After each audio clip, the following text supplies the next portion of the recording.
Mana apa ke review meeting ngilai keren.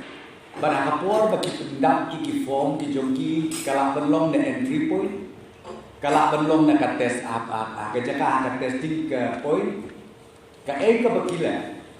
Yau phone number jongki ke jaka kin ai ubade, ki ai bomde. Teng ka address ke teng snong ke teng thau ki ai ka bomde. Te mana ni discuss sekali. Namar kane ke jingle.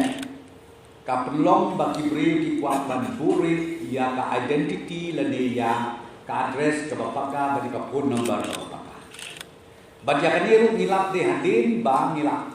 Hadin ngilap sim ke collection. Hadin ngilap test. Hadin ngilap penungkam menta ka online baru dia. Te naka takadaw nagalen komen tentang sim ke karang.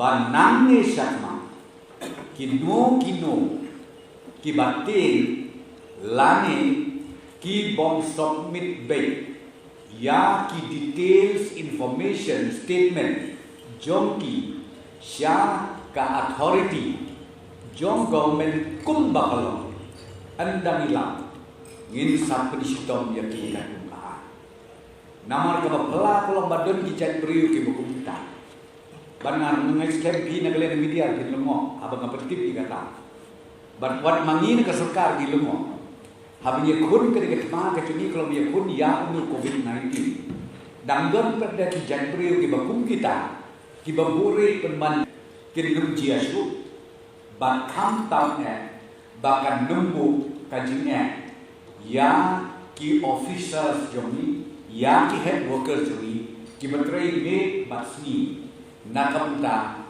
ban ai ya kajintip marwe katkum ka protocols. Once the report received, health department, health team, what they will do is they will communicate directly to WhatsApp. You don't have to telephone through WhatsApp. You will be communicated by pure positive negative. They hakan ke proses kami le shemba ngau ni they hanta bini shemba kata ka phone number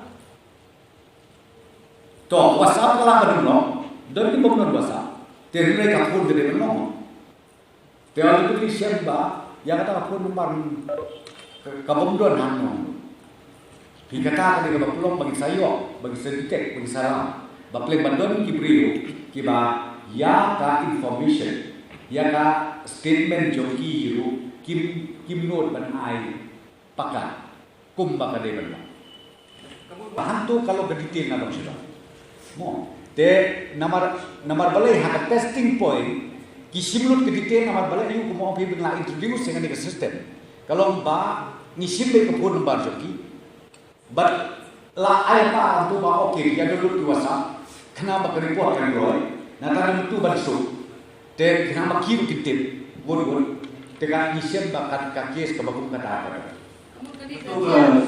all concern kindly please don't hesitate to declare your statement right snow bahawa leran lagi balik pindah te ban ai ya ka kerteng ka bapaka ke jakasa ka bapaka ka phone number ka bapaka kenang bakan pensuk lang yang hiru nang taya bang